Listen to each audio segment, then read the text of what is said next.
നമ്മുടെ i20യുടെ sports option എന്ന് പറയുന്ന വേരിയൻ്റ് ആണ്. അതിൻ്റെ ടൈറ്റാൻ ഗ്രേ എന്ന് പറയുന്ന കളർ ഓപ്ഷനാണ് ഈ കാണുന്നത്. ഇതിൽ നമ്മൾ ഫ്രണ്ടിൽ നിന്ന് നോക്കുകയാണെന്നുണ്ടെങ്കിൽ നമുക്കറിയാം വളരെ ഗ്ലോസി ബ്ലാക്ക് ആയിട്ടുള്ള പാരാമെട്രിക് ജുവൽ പാറ്റേൺ ഗ്രില്ല് കൊടുത്തിട്ടുണ്ട്. അതുപോലെ ഒരു dual tone front skid plate കൊടുത്തിട്ടുണ്ട്. സിൽവർ കളർ കോർണറിലായിട്ട് വരുവാണെങ്കിൽ തന്നെ നമുക്കൊരു ഡേ ടൈം റണ്ണിങ് ലാംപ്സ് കൊടുത്തിട്ടുണ്ട്.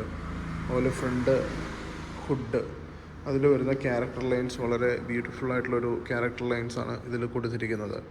പിന്നെ സൈഡിലേക്ക് നോക്കുകയാണെന്നെങ്കിൽ പോലും ഫ്രണ്ടിൽ നിന്ന് തന്നെ നമുക്ക് കാണാൻ പറ്റുന്ന മിറർ ഇൻഡിക്കേറ്റേഴ്സ് കാര്യങ്ങളെല്ലാം തന്നെ ഈ മോഡലിൽ വരുന്നുണ്ട്. സൈഡ് വ്യൂ നമ്മൾ നോക്കുമ്പോൾ നമുക്ക് കാണാൻ പറ്റുന്ന ടയറാണ്. ടയറിൻ്റെ പ്രൊഫൈൽ തന്നെയാണ് വളരെ സ്റ്റൈലിഷായ, കണ്ടാൽ ഒരു അലോയ് എന്ന രീതിയിൽ തന്നെ തോന്നിക്കുന്ന, എന്നാൽ അലോയ് അല്ല, സ്റ്റൈൽ വീൽസ് ആണ് വരുന്നത്. ഫ്രണ്ട് ഡിസ്ക് ബ്രേക്കിനൊപ്പം തന്നെ വരുന്നു. അതിൻ്റെ ടയർ പ്രൊഫൈൽ നമുക്ക് കാണാം 195/55 R16 ആണ് ടയർ പ്രൊഫൈൽ വരുന്നത്. സൈഡിൽ നമുക്ക് താഴെയായിട്ട് ഒരു side glossy black silk guard കൊടുത്തിട്ടുണ്ട് വിത്ത് i20 ബ്രാൻഡിങ് നമുക്ക് കാണാൻ സാധിക്കും. അതുപോലെ തന്നെ ഒരു ക്രോം ബെൽറ്റ് ലൈൻ നമുക്ക് കൊടുത്തിട്ടുണ്ട്. അത് നമുക്ക് സൈഡിൽ വിങ്ങിലേക്ക് വരെ കയറി വരുന്ന ടൈപ്പ് ഒരു ബെൽറ്റ് ലൈനാണ് കൊടുത്തിരിക്കുന്നത്. ഇവിടെ i20 ഓട്ടോമാറ്റിക് വേരിയൻ്റ് ആണ്. അതുകൊണ്ട് തന്നെ ഓട്ടോ എന്നുള്ളൊരു മാർക്കിങ്ങും ഒരു ബ്രാൻഡിങ്ങും ഇവിടെ നമുക്ക് കൊടുത്തിട്ടുണ്ട്. ഇതാണ് മിറർ ഇൻഡിക്കേറ്റേഴ്സ് വരുന്നത്. റിയർ സൈഡിലോട്ട് വരുമ്പോൾ നമുക്ക് ഇതിനകത്ത് കാണാൻ പറ്റുന്ന വളരെ ബ്യൂട്ടിഫുൾ ആയിട്ടുള്ളൊരു, വളരെ മനോഹരമായിട്ടുള്ളൊരു കണക്റ്റിംഗ് ക്രോം ബെൽറ്റ് കൊടുത്തിട്ടുണ്ട്. രണ്ട് ടൈൽ ലാമ്പും തമ്മിൽ കണക്ട് ചെയ്തിട്ട് താഴെയാണെന്നുണ്ടെങ്കിലും ഒരു silver type skid plate, rear skid plate കൊടുത്തിട്ടുണ്ട്.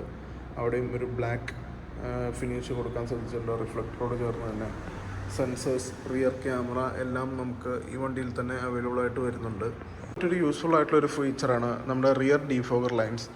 നമ്മുടെ റെയിനി സീസണിലൊക്കെ വാഹനം ഓടിക്കുമ്പോൾ റിയർ ഗ്ലാസ്സിൽ വരുന്ന മിസ്റ്റ് റിസോൾവ് ചെയ്യാൻ വേണ്ടി യൂസ് ചെയ്യുന്നൊരു ഫീച്ചറാണ്.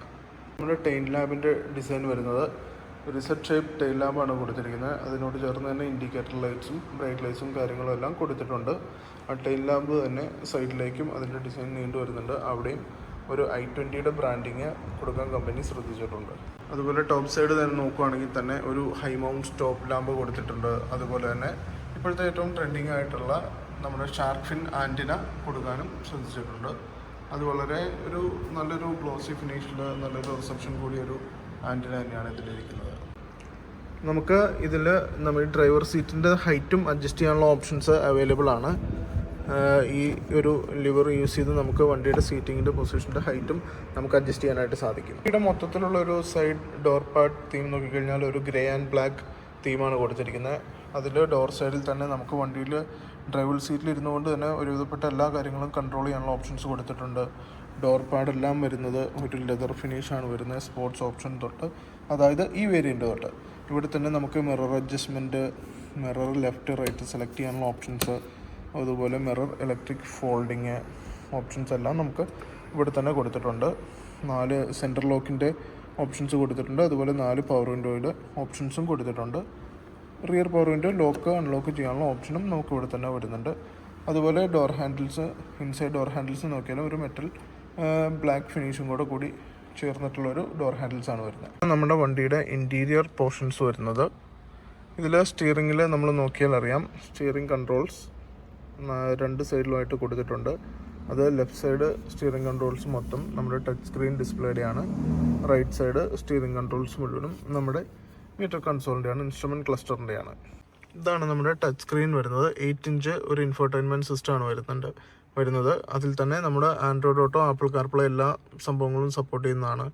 അതുപോലെ നമ്മൾ ഡ്രൈവിലിട്ട് വണ്ടി ഓടിക്കുമ്പോൾ നമുക്ക് റിയർ വ്യൂ ക്യാമറ ഓണാക്കി ഇടാനുള്ള ഓപ്ഷൻ വരുന്നുണ്ട്. DRVM, driver rear view monitoring system എന്നാണ് ഇതിൻ്റെ പേര്. വണ്ടിയുടെ സ്റ്റിയറിംഗ് വീലിൽ നമുക്ക് 2 തരം അഡ്ജസ്റ്റ്മെൻറ്റ് ഓപ്ഷൻസ് ആണുള്ളത്. ഒന്ന് ടിൽറ്റ് ഓപ്ഷൻ, അതായത് നമ്മൾ നോർമൽ വണ്ടികളെല്ലാം ഉള്ളതുപോലെ നമുക്ക് സ്റ്റിയറിങ്ങിൻ്റെ position up and down adjust ചെയ്യാനുള്ള ഓപ്ഷൻ വരുന്നുണ്ട്. അതുകൂടാതെ ടെലിസ്കോപ്പിക് ഓപ്ഷൻ കൂടി വരുന്നുണ്ട്. നമുക്ക് പുറമേലേക്കും അകത്തേക്കും വലിച്ച് അടുപ്പിക്കാനുള്ള ഒരു ഓപ്ഷൻ. നമുക്ക് കൂടുതൽ നമ്മളോട് അടുത്ത് വെക്കണമെങ്കിൽ അടുത്ത്, അല്ലെങ്കിൽ അകന്ന് ഇരിക്കണമെങ്കിൽ ആ രീതിയിൽ വെക്കാനുള്ള ഒരു ഓപ്ഷനും വരുന്നുണ്ട്. വണ്ടിയിൽ വരുന്നത് ഒരു ഫുള്ളി ഓട്ടോമാറ്റിക് ടെമ്പറേച്ചർ കൺട്രോൾ യൂണിറ്റാണ്. അത് നമ്മൾ AC ഓണാക്കി നമ്മളൊരു ടെമ്പറേച്ചർ സെറ്റ് ചെയ്താൽ മാത്രം മതിയാവും. ഫാൻ സ്പീഡ് വണ്ടി തന്നെ അഡ്ജസ്റ്റ് ചെയ്താൽ ടെമ്പറേച്ചർ മെയിൻറ്റെയിൻ ചെയ്തോളും. അതിൻ്റെ കൂടെ തന്നെ ഫ്രണ്ട് ആൻഡ് റിയർ ഡീഫോഗറിൻ്റെ ഓപ്ഷൻസ് നമുക്ക് ഇവിടെ തന്നെ കൊടുത്തിട്ടുണ്ട്. ഇതാണ് നമ്മുടെ വണ്ടിയുടെ വയർലെസ് ചാർജിങ് പാഡ് വരുന്നത്. നമ്മുടെ വയർലെസ് ചാർജിങ് സപ്പോർട്ട് ചെയ്യുന്ന ഫോണുകളെല്ലാം ആണെന്നുണ്ടെങ്കിൽ ഈ ജസ്റ്റ് ചാർജിങ് പാഡിൽ വെച്ച് കഴിഞ്ഞാൽ അത് ഓട്ടോമാറ്റിക്കായിട്ട് ചാർജ് ആവുന്നതായിരിക്കും. അതുപോലെ ഇതാണ് നമ്മുടെ ഗിയർ നോബ് വരുന്നത്. ഇതിൽ നമുക്ക് 4 ഗിയർ ഓപ്ഷൻസ് കാണാം: പാർക്ക്, റിവേഴ്സ്, ന്യൂട്രൽ, ഡ്രൈവ്.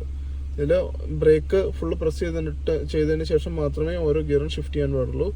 അതിൽ റിവേഴ്സിലോട്ട് ചേഞ്ച് ചെയ്യാൻ മാത്രമായിട്ട് നമുക്ക് ഗിയർ നോബിനോടൊപ്പം തന്നെ ഒരു നോബും വരുന്നുണ്ട്. അത് പ്രസ് ചെയ്തതിന് ശേഷം നമ്മൾ റിവേഴ്സിലോട്ടും ചേഞ്ച് ചെയ്യാൻ പാടുള്ളൂ. ഓരോ ഗിയർ ഷിഫ്റ്റ് ചെയ്യുമ്പോഴും അതിനോട് ചേർന്നുള്ള ലൈറ്റിംഗ് ഇൻഡിക്കേഷൻസ് നമുക്ക് കാണിച്ചു തരുന്നതാണ്. ഇത് ഡ്രൈവ് മോഡിലുള്ളപ്പോൾ നമുക്ക് ഈ വണ്ടി വേണമെങ്കിൽ മാനുവലി നമുക്ക് ഗിയർ ഷിഫ്റ്റ് ചെയ്ത് യൂസ് ചെയ്യാം. അതിനായിട്ട് ഗിയർ നോബ് റൈറ്റിലേക്ക് ടാപ്പ് ചെയ്താൽ മതി. അതിനുശേഷം നമുക്ക് ഇവിടെ കാണാം പ്ലസ് മൈനസ് ഓപ്ഷൻസ് കൊടുത്തിട്ടുണ്ട്. അത് ഗിയർ അപ്പ് ചെയ്യാനായിട്ട് പ്ലസ് ഓപ്ഷനും ഗിയർ ഡൗൺ ചെയ്യാനായിട്ട് മൈനസിലേക്കും ടാപ്പ് ചെയ്താൽ മതി. ഡ്രൈവ് മോഡിൽ നിന്ന് ഓട്ടോ മോഡിൽ നിന്ന് മാനുവൽ മോഡിലോട്ട് വരുമ്പോൾ തന്നെ നമ്മുടെ ഇൻസ്ട്രുമെൻറ്റ് ക്ലസ്റ്ററിൽ 1 അല്ലെങ്കിൽ ഏത് ഗിയറിലാണോ കറൻ്റ് കിടക്കുന്നത് എന്നുള്ളത് നമുക്ക് കാണിച്ചു തരും. ഇത് നമുക്ക് വണ്ടി റണ്ണിങ്ങിലും നമുക്ക് വേണമെങ്കിൽ ഓട്ടോ മോഡും മാനുവൽ മോഡും തമ്മിൽ സ്വിച്ച് ചെയ്യാവുന്നതാണ്. തിരിച്ച് ഓട്ടോ മോഡിലോട്ട് മാറാനായിട്ട് തിരിച്ച് പഴയതുപോലെ തന്നെ ടാപ്പ് ചെയ്ത് കൊടുക്കുക. റിവേഴ്സ് ഗിയറിലോട്ട് മാറ്റുമ്പോൾ ഓട്ടോമാറ്റിക്കായിട്ട് അതിൻ്റെ ക്യാമറയും സെൻസറും ആക്ടിവേറ്റ് ആവുന്നതാണ്. സ്റ്റിയറിംഗ് അഡാപ്റ്റീവ് ആണ് ഗൈഡ് ലൈൻസ് വരുന്നത്. അത് സ്റ്റിയറിംഗ് തിരിയുന്നതിനനുസരിച്ച് ഗൈഡ് ലൈൻസും ചേഞ്ച് ചെയ്യുന്നത് നമുക്ക് വ്യക്തമായിട്ട് കാണാൻ സാധിക്കും. നമ്മുടെ റിവേഴ്സ് പാർക്കിംഗ് എല്ലാം കൂടുതൽ സേഫർ ആയിരിക്കും എന്ന് ചുരുക്കം. ഇതാണ് നമ്മുടെ i20 സ്പോർട്സ് ഓപ്ഷൻ്റെ ഇൻസ്ട്രുമെൻറ്റ് ക്ലസ്റ്റർ വരുന്നത്. നമ്മുടെ വണ്ടിയുടെ ഒരുവിധപ്പെട്ട എല്ലാ ഇൻഫർമേഷൻസും നമുക്ക് ഈ ഡിസ്പ്ലേയിൽ കാണിച്ചിട്ടുണ്ട്. നമ്മുടെ വണ്ടിയുടെ സ്പീഡ്, അതുപോലെ തന്നെ വണ്ടിയുടെ RPM, ഹാൻഡ് ബ്രേക്കിൻ്റെ വാണിങ്, സീറ്റ് ബെൽറ്റിൻ്റെ വാണിങ് തുടങ്ങിയ എല്ലാ സംഭവങ്ങളും ഇതിൻ്റെ അകത്ത് തന്നെ കാണിച്ചിട്ടുണ്ട്. അതുകൂടാതെ നമ്മുടെ കറണ്ട് ഏത് ഗിയറിലാണ് കിടക്കുന്നത് എന്നുള്ളതാണ് P എന്നുകൊണ്ട് സൂചിപ്പിക്കുന്നത്. അത് നമ്മൾ ഓരോ ഗിയർ ഷിഫ്റ്റ് ചെയ്യുമ്പോഴും അത് നമുക്കവിടെ ചേഞ്ച് ആവുന്നത് നമുക്ക് കാണാൻ സാധിക്കും. Drive, neutral, reverse, park. റിവേഴ്സിൽ വരുമ്പോൾ തന്നെ ആ സെൻസറിൻ്റെ ഒരു വാണിങ്ങും കൂടെ നമുക്ക് അവിടെ ഓൺ ആവുന്നത് കാണാൻ സാധിക്കും. അതിന് മേലെ ഈ കാണിക്കുന്നതാണ് നമ്മുടെ ഡിസ്റ്റൻസ് ടു എംപ്റ്റി. വണ്ടിയിൽ ബാക്കിയുള്ള ഫ്യൂൽ കൊണ്ട് എത്ര കിലോമീറ്ററിന് ഓടിക്കാൻ സാധിക്കും എന്നുള്ളതാണ് നോട്ടീസ് ചെയ്യുന്നത്. ബാക്കി വണ്ടിയുടെ കിലോമീറ്റർ, മൈലേജ്, ഓടിച്ച ടൈം, കാര്യങ്ങളെല്ലാം നമുക്ക് ഇതിൻ്റെ അകത്ത് കാണാൻ സാധിക്കും. ഇതിൽ നമുക്ക് വരുന്നത് ഒരു 4 ഡോറിലും ഓരോ സ്പീക്കർ വീതവും ഫ്രണ്ട് 2 ഡോറിലായിട്ട് ഓരോ ട്യൂട്ടർ വീതവും വരുന്നുണ്ട്. ടോട്ടൽ 6 സ്പീക്കർ സിസ്റ്റമാണ് വരുന്നത്. ഇതാണ് നമ്മുടെ റിയർ സീറ്റ് വരുന്നത്. ഇത് ഞാൻ ഇത്രയും നേരം ഇരുന്ന് സംസാരിച്ച സീറ്റാണ്. എനിക്ക് കംഫർട്ടബിൾ ആയിട്ടുള്ള സീറ്റിംഗ് പൊസിഷനിലായിരുന്നു ഡ്രൈവർ സീറ്റ് ഇട്ടിരുന്നത്. ഇപ്പോഴും നമ്മൾ നോക്കിയാൽ അറിയാം, അത്യാവശ്യം നല്ലൊരു ലെഗ് സ്പേസ് പുറകിൽ നമുക്ക് അവൈലബിൾ ആയിട്ടുണ്ട്. റിയർ സീറ്റിൽ നമുക്ക് അവൈലബിൾ ആയിട്ടുണ്ട്. അതുപോലെ റിയർ പാസഞ്ചേഴ്സിനായിട്ട് സെപ്പറേറ്റ് റിയർ AC വെൻറ്റ്സും നമുക്ക് വരുന്നുണ്ട്. അവിടെ തന്നെ ഒരു USB ചാർജിങ് സ്ലോട്ടും വരുന്നുണ്ട്. ഒരു ഫോണെല്ലാം ചാർജ് ചെയ്യുന്ന ടൈമിൽ ഫോണെല്ലാം വെക്കാനുള്ള ഒരു ഓപ്ഷനും നമുക്ക് ഇവിടെ തന്നെ വരുന്നുണ്ട്. സ്പോർട്സ് ഓപ്ഷൻ മുതൽ നമുക്കിപ്പോൾ സൺറൂഫ് അവൈലബിൾ ആണ്. നിലവിൽ സൺറൂഫിൻ്റെ ഷെയ്ഡ് ക്ലോസ്ഡ് ആയിട്ടുള്ള പൊസിഷനിലാണ് വരുന്നത്. വെയിൽ കാര്യങ്ങളൊന്നും ഇല്ലാത്ത ടൈമിൽ നമുക്കിതുപോലെ ഷെയ്ഡ് മാത്രം ഓപ്പണാക്കി ഗ്ലാസ് ഇട്ടുകൊണ്ട് നമുക്ക് വേണമെങ്കിൽ ഓടിക്കാം. ഇനി അതല്ല, ഗ്ലാസും ഓപ്പൺ ആക്കണമെന്നുണ്ടെങ്കിൽ നമുക്ക് ഓപ്പൺ ആക്കാൻ ഇതുപോലെ ഗ്ലാസും നമുക്ക് ഓപ്പണാക്കി വെഹിക്കിൾ ഡ്രൈവ് ചെയ്യാനായിട്ട് സാധിക്കും. റിയർ ഓക്യുപ്പൻസിനായിട്ട് ഇവിടെ ഒരു ലൈറ്റ് കൊടുത്തിട്ടുണ്ട്. അതുപോലെ ഫ്രണ്ടിൽ ഒരു സൺഗ്ലാസ് ഹോൾഡർ വിത്ത് മാറ്റ് ലാമ്പ് കൊടുത്തിട്ടുണ്ട്. നമ്മുടെ ഈ വണ്ടിയുടെ i20 സ്പോർട്സ് ഓപ്ഷൻ എന്നല്ല, ഹ്യുണ്ടായിയുടെ എല്ലാ വണ്ടികളിലും ഇപ്പോൾ എയർ ബാഗ് 6 എണ്ണം സ്റ്റാൻഡേർഡ് ആണ്. ഡാഷ്ബോർഡിലൊന്ന്, സ്റ്റിയറിംഗിലൊന്ന്, അതുപോലെ സീറ്റിൻ്റെ ഡ്രൈവർ സീറ്റിൻ്റെയും കോ ഡ്രൈവർ സീറ്റിൻ്റെയും സൈഡ് സ്റ്റിച്ചുകളിൽ നിന്നൊന്നായിട്ടും, പിന്നെ ബി പില്ലറിൻ്റെ അകത്തു നിന്ന് നമുക്ക് കർട്ടൺ എയർ ബാഗും വരുന്നതാണ് 2 സൈഡിലും. നമ്മുടെ i20യുടെ കീ വരുന്നത് ലോക്ക്, അൺലോക്ക്, പിന്നെ ബൂട്ട് ലിഡ്, അൺലോക്ക് ഓപ്ഷൻ അടക്കമുള്ള 3 സ്വിച്ചസ് ഉള്ള കീ ആണ് വരുന്നത്. അത് ഒരു ഫോൾഡിങ് കീ ആണ് വരുന്നത്. നമുക്ക് കീ ഫോൾഡ് ചെയ്ത് യൂസ് ചെയ്യാൻ, നമ്മൾ പോക്കറ്റിലൊക്കെ ഇടാൻ നേരത്തെ കീ ഫോൾഡ് ചെയ്ത് വെക്കാനെല്ലാം നമുക്ക് സാധിക്കുന്നതാണ്.